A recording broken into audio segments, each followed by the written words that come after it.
coaches, it's not just horse rider and walk away. It's how's it been fed? How are you looking after it? How are you looking after yourself to the rider? You know, it's involving everything and then being able to direct them.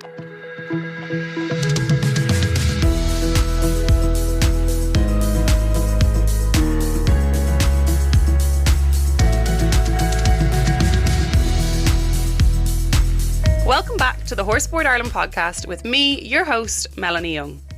On today's episode of the Horseboard Ireland podcast, I'm joined by John Bagnall, who is the Education, Coaching and Training Manager at Horseboard Ireland, and Joanne Jarden, HSI Level 3 Eventing Coach. John and Joanne, welcome to the show.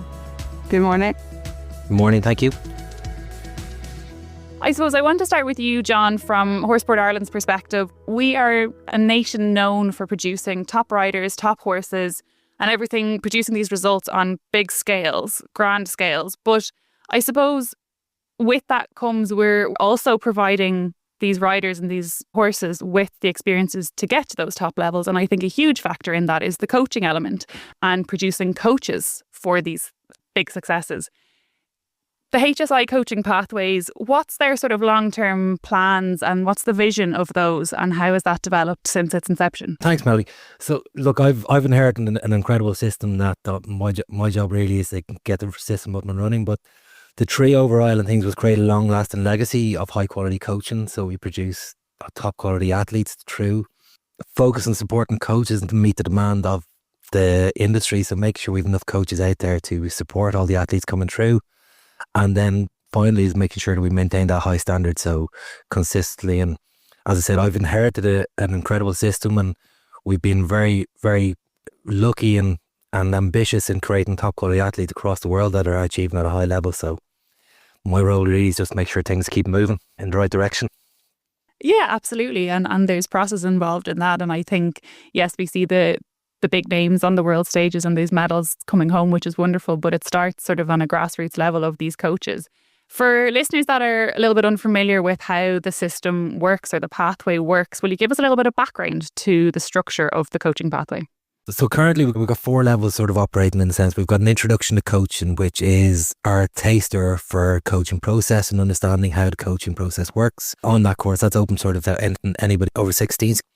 And they get the taster for the day. They come in, they learn about the role of the coach. They get a sample of some of the exercises on the flat work and boat and jumping. Following on from that, we've got our level 1 course, which is both national development coach, which is really trying to create high performance coaches for grassroots into the riding schools, into the pony clubs. And then we've got our national performance coach, again, which is looking at those coaches that are progressing into the competition process. So we're being very, very good, and the quality of the coaching coming through and that has been really, really high. Following that, we've just recently finished our level 2 course, which is where coaches really stand independently and have the technical knowledge. So prior to this, we're really getting the foundations and developing a coaching structure, how to plan sessions, how to interact and understand the coaching process with our athletes. Whereas we step into level 2, we're really getting into the technical details so that they not only know how to coach, but also know how to correct and influence the coaches and the athletes in a positive way.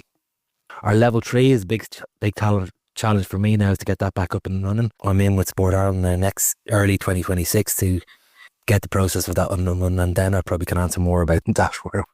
Yeah, absolutely. And I think it's something very important that you mentioned there is that the initial stages of this are beginning to develop riders at like when they're beginning to ride in the riding clubs, in the riding centres, in the pony clubs. Yes, you know, we want to aim for the high levels of the high performance, but it has to start somewhere. So I think focusing on that grassroots area is hugely important. What do you think are the value of these programs for a coach, for an upcoming coach, and I suppose for riders and the sport in general? But what do you think it is that these pathways provide to coaches on their journey to their coaching career? I mentioned briefly about the coaching process. I think hugely when you put the athlete front and centre in any conversation, understanding how to coach them. So we're moving with the coaching program, we're moving away from that instruction process to understanding, getting the athletes to understand the movements, understand the feel, the influence that has on the horse, and the relationship with the horse. There's times and places where we have to be direct and instructive to make sure everything's safe and well, but equally as we progress and athletes start to learn about the horse and learn more about it, they need to understand that the relationship is really, really important. I think it's probably really worthwhile bringing Joanne in on this. Yeah, absolutely. Joanne, I guess from your side of things, you've coached for many, many years and you've been involved in these programs. And I think John mentioned before coming on to recording that you've actually been involved with each of the levels this year. What for you do you think is the value of a program like this or a pathway like this for coaches? Well, there's many different, I can't think of a better word than help for the coaches. A lot of them just need the confidence that what they're doing is right and they feel they're doing something. And we always will get, let's call it a middle-aged coach who has not had qualifications, has started in a riding school. Maybe some of our riding school people have stayed with her even when they've got their own horse. And they come in going, oh, I shouldn't be here. And we always have to keep saying, you are the important foundation. If the foundation isn't right, the whole building falls down. And if you get that correct, and it doesn't matter at what level, then it will build and it'll be strong. And every single course we run, and I think the other tutor coaches would tell you the same, we always come away having learnt something from one of these other coaches, just a way they have of saying something or just their delivery. And you go, oh, I must write that down. That was good. That was good. Yeah. And the same with the athletes. You get back from them and you never stop learning in this process. You never stop learning. But say, carrying on from that, it's just that we always say we're always available. The coaches on the higher level, to say to the intro, go and shadow a level 2 coach, go and shadow a level 3 coach. And the information it's free flowing. There's no, oh, here, off you go, you've got your paper now, we don't want to see you again. It says, the door's always open to come back. And I think John has great plans there through Sport Ireland for running more little diverse things that people want to concentrate on, producing young horses, producing young riders, etc. That's, at the minute separate from the process. But to keep these coaches all involved, so we do keep sharing knowledge and keep involving each other. Yeah, I think that's a wonderful part as well of that we, in life in general, we all learn from each other and we see how people do things differently and incorporate parts that work for us. So I think even from a network building or perspective for these coaches, that they meet other people who are perhaps teaching in similar areas or completely different and can learn from them. Is there a little bit of that goes on? Oh, absolutely. I mean, you'll get a phone call, usually Dublin qualifier time, and there's somebody abroad, and I've got so-and-so, would you warm them up for me? Now, that person has followed the same path as you've followed. You've met them at shows, you've watched them, you've shared ideas and interests, and you can happily hand over the reins for that day because you can't be in two places at once. And that's at a higher level, but I'd like to think that filters all the way down. And you get somebody at a show jumping show, but there've been other people at a cross country show or in a cross country event or a dressage event even, and that they'll ask, can somebody look after them for me on that day? I don't want to abandon them, but I can't be there. So that's happening at competition level. And I quite often get little messages or WhatsApps or Messenger. I've got a problem with, can you give us a help? And I'd say a lot of other coaches are the same. Yeah, and I think it's so important because, no one person can be everywhere and be everything to everyone at the same time. So to be able to build that is wonderful. And I think it's sort of maybe not the direct focus of these pathways, but it is providing that as a sort of... Well, it's, as you said, it's provided the network. It's provided the network. Yeah. It's unique in the sense of coming across from my knowledge from the year now of running so many courses is the consistency of the process that all the coaches and tutors are using, and the feedback from the coaches on the courses is they're very aligned. Everybody is very aligned in the process they're delivering, planning the sessions, the language they're using. It's really, really encouraging in that way, and it's actually quite empowering to the coaches on the courses because they're really sort of saying, okay, I can see that now, I can see it being delivered everywhere and I can adapt that. I think that's interesting for if the coaches are seeing that from who they're being tutored by, that if they can instill that in their riders, that, you know, it's sort of like a generational thing, that we're instilling the same consistent pathway and the same consistent maybe style of coaching. I think something really interesting, John, that you mentioned earlier was about the way the coaching pathway. My understanding of it is that you're getting riders to think more about and understand more about what they're doing. It's not just a direct do this, do that. Joanne, do you see that kind of coming through in riders now, that they're perhaps asking more questions and have a better understanding? Maybe they still can't quite achieve whatever that is, but at least if they can understand it, it feels like they're halfway there, perhaps. Well, when I was instructed originally, 40-something years ago, and not that I'm not still getting instruction, but it was do. You were told. And a lot of the time, you just did it because the person in front of you was doing this as well. And you weren't involved. And what I keep telling when I'm tutoring coaches and I see them doing that, I says, that rider is out on that course on their own. You are not standing by the fence. You're not at the water jump. They're on their own. They have to be involved. They have to be involved in their own learning and their own instruction to the horse. And that keeps everything safe as well. Yeah, and it's something that I did want to touch on. I had kind of thought about that, this element of having people who are correctly trained and correctly qualified.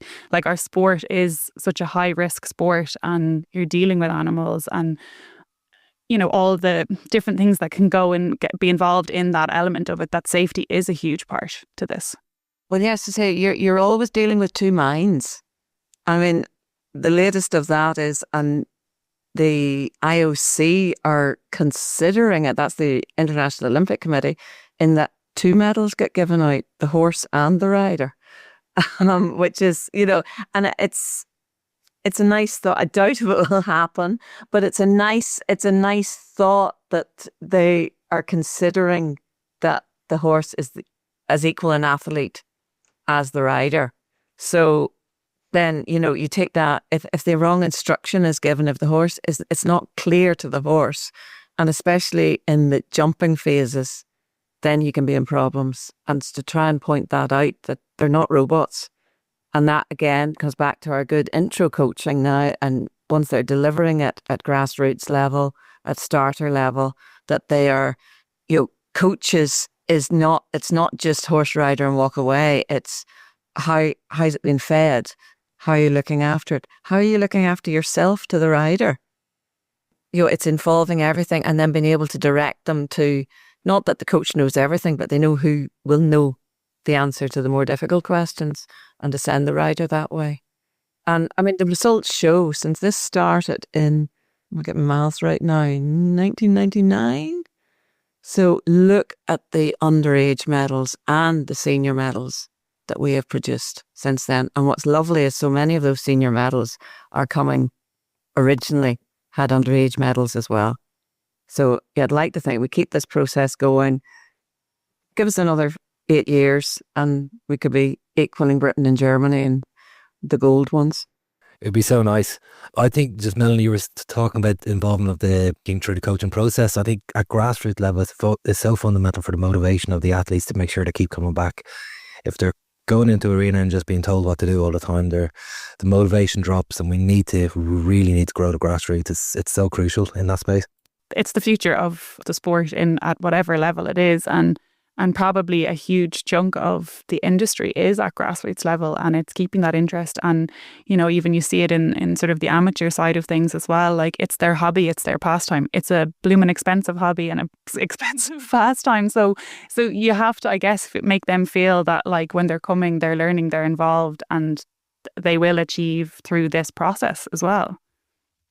I suppose, Joanne, you have a lot of passion. There is great passion involved in coaching, and I think that's clear for anyone that's come across you in your tutoring or coaching role.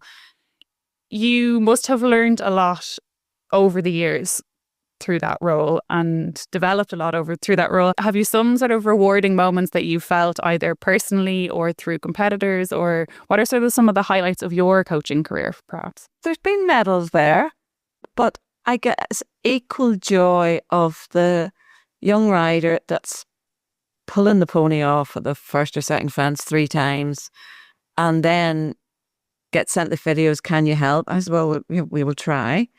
And then the joy on everybody's face when they're, calving double clear meter. It's, in fairly short time going, that gives me as much joy as seeing somebody coming out of the ring with a bouquet of flowers and something dangling around their neck. That's the side of coaching, is that you want them all to do well at whatever level they're at, that you want them to do well. And that there's 2 happy athletes there is the horse, pony and the rider, that everybody understands what they've been asked to do. Yeah. I think that's a huge element as well about a good coach, is recognising the level that the horse is at or the rider is at, and if that's the level that they want to stay at or if they want to improve, or it's that recognition of what are they actually capable of, and also what do they want to do. If they're very happy and all they want to improve on is their canter, or if they want to go to a certain show, or it's a confidence thing, because you mentioned confidence with the coaches coming in. It's also, instilling that confidence into the riders. Do you find that a particularly tricky element of coaching? Confidence and yes, how to find it? The biggest part of it's the peer pressure. Oh, you should be, or especially if they've bought a pony that's done it before, and that is difficult. I mean, I think most coaches that have been coaching for a long time are also sort of fairly well down the degree level of psychologists as well. Yeah. Of sorting out, and then sometimes the child's happy at that. Pony, I just keep saying, horses and ponies don't have ambition. They're happy at whatever they've been asked to do, to a reason. I mean, some 4-star horses don't like going around easy, but or they do it rather fast. But it's then trying to involve the parents that, you might have bought a Dublin pony, but the child may not want to do that. Those are big fences. But there's lots of others, and that's the joy of the way SJI is developed now. There's championships at every level. There's something to aim for at every level now. So they might have to stop aiming for the stars and go for the moon, but you can make that the aim. I mean, that's been all part, and that's the biggest thing. And Heather Coyle and I were talking about this over dinner the other night, how much our coaching has changed through this system from where we started. And that psychological part of it is a big part of it. That if you want to get, I'll say in your own sport, to badminton, and you have the horse, and both of you seem to have the ability, but it's to put the plan in place and to put our achievable. And I think that on everything we teach them, it has to be achievable. You cannot start saying to somebody, oh, you could be going around Mill Street next year and winning the 2-star. And they haven't even taken the horse through a puddle. Just because it looks like an event horse doesn't necessarily mean it's going to be an event horse. But it's to make it achievable and to make it a little bit challenging. There always has to be a little bit of challenge there, but achievable and a safe challenge. I think it's huge. We talk about a motivational climate and environment is involving the parents in that conversation, the owners, the riders, and making sure everybody's part of that plan and understand where we're trying to go. Because if we get all that right, then we're in a really good place to move forward with it. I think that's where, unfortunately, riders lose rides. And usually it's, don't know if I outline saying this, the better riders are usually the ones that have the least finance. But they also, they're so busy trying to make money that they don't take the time to speak to their owners, to speak to the plan, to have the plan in place. And that's where the coach can step in and say quietly, well, what do you want your horse to do? What do you want this pair to do? And it might be a completely different plan than what you know is achievable. Or they could have set their sights lower and you could be saying, well, I think we all get into this together. We can go a lot higher. But it's that involvement. It's getting people involved with each other and being part of the process. Yeah, and I think because essentially at the end of the day, when you go into the competition arena, it's horse and rider on their own. So it can be kind of isolating. And, there are a lot of people at home have their horse or their pony maybe at home or on their own, or they ride on their own in the evenings at riding school or whatever it might be. So I think the reassurance of having that coach or that mentor to, as you say, send the text or, question, am I doing this right? Or what should I do here or whatever. Yep. I think it can only but benefit both horse and rider and the coach, I think, And too. that's when I started off coaching and, I started off on the BHS route and it was like, teach the lesson, you went away. And homeworks were never considered. I mean, that is such a part of what we train is, all right, what are you going to get them to work on? What do they need to go and develop at home? Because, you might be with them for 1 hour in the week, but the rest of that week, the other 6 days, the many hours they're feeding, whatever, they're on their own. So it's trying to get the information and then the feedback from them and being available, that they can pick up the phone and saying, oh, I went and did that exercise and it didn't work and da, da, da. And then you say, all right, what exercise did you do? And they go, that was 2 strides then. Oh, I was only building it on 1 stride. And you're going, okay. Yeah. But it's having that door open. But if I think back to the early coaches I had, would you dare have rung them or spoke to them? You didn't even speak when you're in the lesson. You were that scared of them. Yeah. Yeah. It was a different sort of time or a different... It was a different time. It was a different time. Yeah. And different demands on the coaches probably then too. But there's different demands on, you said there about parents and all being involved. Even in the last, what's the college generation, 20 years? In the last 2 generations, we have lost our country connection of that. Well, we've bought a pony for the daughter, mum and dad haven't a clue, but my brother rode, or the mummy's brother rode, or granddad. But that has got so diverse and separate now that there's people there that they have the animal and they haven't got a notion what to do when something, general feeding, whatever, exercise, sort of okay. But when something goes wrong, they've nobody to ring. And that's where a coach and a coaching network and availability comes in to help at any time. Yeah, and I think perhaps, things like the Pony Club and those sort of areas that we're training these coaches for, how valuable that is to provide, because you see lots of people or some kids, they keep the pony on a livery yard or in a riding school and stuff, and things are sort of done for them as well, so that there's an even greater disconnect if they arrive up to ride, because and it's not a negative to them. Sometimes that's all time allows or whatever, but there is that sort of disconnect, as you said, when something goes wrong, if they don't have somebody to go to, that's when the problems start. I guess, Joanne, we mentioned previously you've come out of sort of a busy little period there. You mentioned with Heather Coyle you were assessing level 2 coaches during the week. Coming out of that, what sort of stands out to you about the coaches that are coming through and that you're seeing through these programmes? Broad base of it. They're coming from all disciplines. The fact that they're wanting to do it is wonderful. That they are seeing the benefit of the coaching ladder. There's some there that will go to Olympic level, and there are others that are going to be absolutely fabulous grassroots and beyond coaches. Yeah. But that's the assessment part of it, is that they are sticking to what the pathway is, that and that they involve the rider, that showing the feedback and able to spot where there's problems. And that's something that you don't get instantly. I say Heather and I and Tom there that was assessing the weekend, Anne-Marie Dunphy. Anne-Marie and I did our AI together many, many moons ago, 17, 18 I think we were at the time. But that we've all followed the same path. And I know that when I first did my very first level 1, and it was my mother put her foot in her back and said, everyone else is doing this, you better go off. And Harry Marshall was on it, James Kiernan was on it. And we're all like, what are we doing here? We could be riding horses. Could be riding horses. Could be that's the waste of.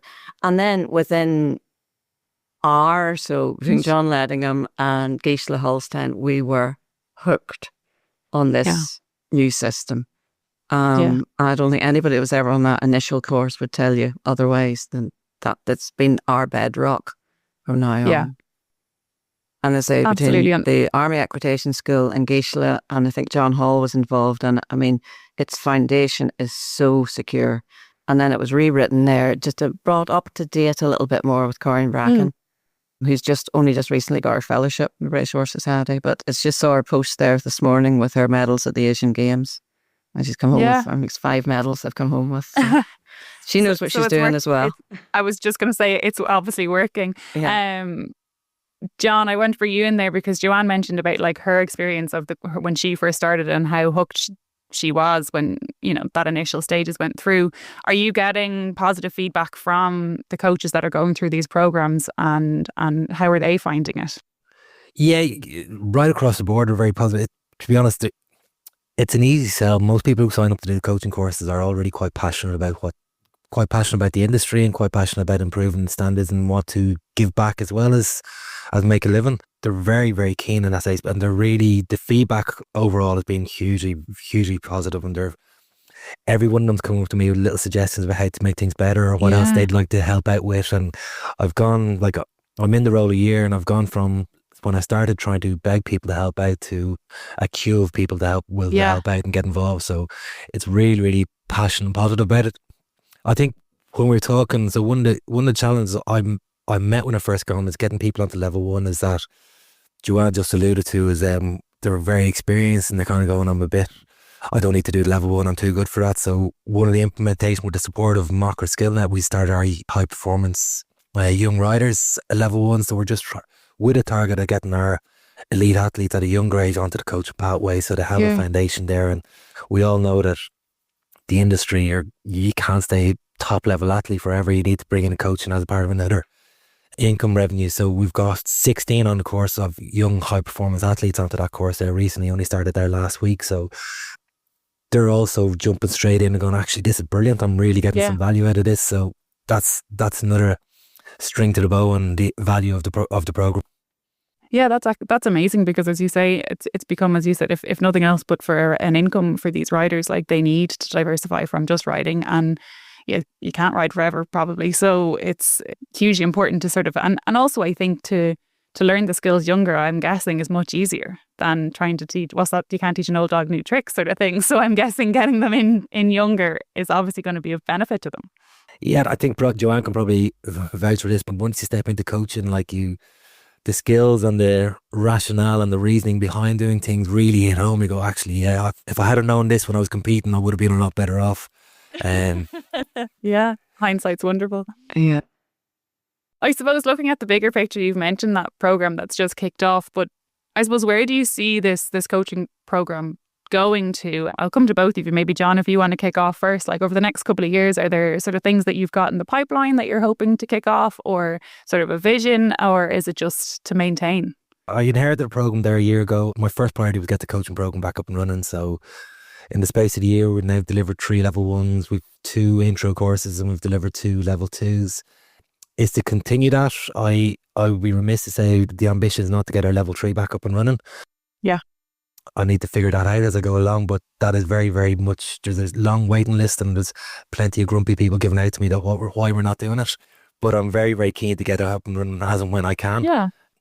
I suppose we need to look at, we looked at our CPD program as well, and I think hugely from my own experience in the sports industry for a number of years, good coaches continue learning all the time. They never stop learning, and we need to recognise that there's an element of informal learning. So Joanne alluded to earlier, every time you come away from a session, you're learning something, whether it's delivering a coaching course, you learn something, or you're learning something from your athletes, and good coaches really do that. And we need to make sure that we're recognising that informal learning all the time and providing opportunities. So mentoring, coach shadowing, and trying to create that peer network where we reach out to each other and we learn from each other, as well as providing some formal CPD events during the year. But I think the way the industry is going to go, I think we're going to have to look at how we maintain our coaching accreditation down the years. And we can't sit in a course and 20 years ago and say that's our coaching qualification for forever. I think the insurance is going to catch us out in that space, and we're going to have to look at how we maintain our qualifications and make sure we maintain our coaching standards throughout, so we're keeping the high standard that we have really achieved here in Ireland and driving that forward. And that's going to be my challenge over the next while, is how do we make sure that we maintain those coaches and they don't tell me to F off because they did their course 20 years ago and they don't need to know any more information. Yeah, absolutely. And Joanne, for you, what are your hopes for the going forward? Just as John said, I think I said earlier about the possibility of more CPD type events, and it's sort of quite like hint John for the ones that already have their 3. Keep going, keep going, keep the momentum. I think there's a 4 in football and rugby. So we're aiming high. Aim high. Yeah, I guess just before we finish up, John, for someone who's listening, they want to get involved, they're not really sure, maybe some have some sort of form of qualification or they have none at all. Where will we direct them to, or what do they need to do the next? Okay, so the first point of call is the HSI coaching program page on the website. On that, you'll find you'll find all the information at our coaching program about the entry requirements for our intro course, or level 1 or level 2. On the bottom of that page, we'll have an expression of interest form for people who are keen to get involved. I'm very keen to move the coaching program around the country, but I'll go where the majority are, so I won't try get everybody travelling 3 hours for the sake of it. If there's a lot of people in one area, we'll try to put a course on in that area. Following that, we've got on the bottom of that page, we've got a list of all our accredited coaches. We update that on a regular basis accordingly, and we constantly reminding coaches to update their safeguarding and child welfare and Garda vetting forms and their first aid responder courses. So we keep that accredited coaches list up to date. So if anybody's looking for coaches, that they're there on the website and they can be contacted. I think that is where we have everything, and we've a list. Up there. We've also a list of upcoming courses. Brilliant. It's currently empty because I'm swamped trying to complete our level 2s and level 1s at the moment. So planning for 2026 is on the back burner, but I need to get onto that. Yeah, absolutely. And I think, most people will be taking a break over Christmas anyway, but they'll come back in January raring to go, and they'll head straight there, I'm sure, to check out the courses, John. Joanne, for you, any advice for someone beginning their coaching journey, or even perhaps for someone, like you mentioned, a lot of these people are kind of coaching along and they think, oh, well, I'm not able for that, or I shouldn't be here. What's your advice towards those coaches? The best is to look at the list that's on the HSI page there, the coaching page. Find somebody that's in your area, and of the higher levels, 2 or 3, and ask, can they come and watch you coach a session and have a chat, and hopefully we persuade them to join in and be part of it. And I say it's that if you've been involved in pony jumping as an example over the last 30 years, the difference in what you see in the warm-up now compared to 30 years ago is night and day. And also the cool down, you never saw that. They jumped the ring and they got off and hugged it and went and patted granny and everything. Or they dragged it back to the trailer, flung it in. Got ready for the next. Yeah. But they're all cooling down, properly cooling down. The horse care on that has improved as well. Yeah. That's, it is light and day. The difference. Yeah, absolutely. And I hope it comes across to the listeners, but I think the sort of whole holistic experience to this, or approach to this, is that, I suppose coaches, they're never going to stop learning. So I guess the more you can involve yourself and keep upskilling, and these CPD courses and everything, it only but helps. And I think even just creating, we mentioned at the very beginning, building that network that you can call on someone if you need advice or you need help, and whether that's your peer or someone who's, coached to a higher level than you. I think this creates such a lovely environment for that in an industry which perhaps can feel a little bit isolating at times. So I think that's been a real positive, I think, of outside of just the skills that you're learning. Yeah. I guess, look, I'm sure we could talk for a lot more on this, but Joanne and John, thank you so much for joining us. I think it's very clear the message that's trying to get across. We're trying to build these pathways and build these coaches that, keep shaping the future talent and hopefully keep bringing home the medals. Exactly. That's the plan. Thanks a million for your time, Melanie. Thank you, Melanie. Yeah, thanks so much. Thank you. Bye-bye. Thanks so much. John. And we will leave all the links and stuff in the show notes and everything for everyone listening. So thanks very much. If you would like to find out more about what we've covered in this episode, you'll find notes, links and more in the description area of this podcast. Do remember to press follow for our show so you can get the next episode automatically. And do share it with a friend with an interest in the industry. Just tell them to search Horseboard Ireland on their podcast app. Our podcast today was produced by dustpod.io and brought to you by horseboardireland.ie.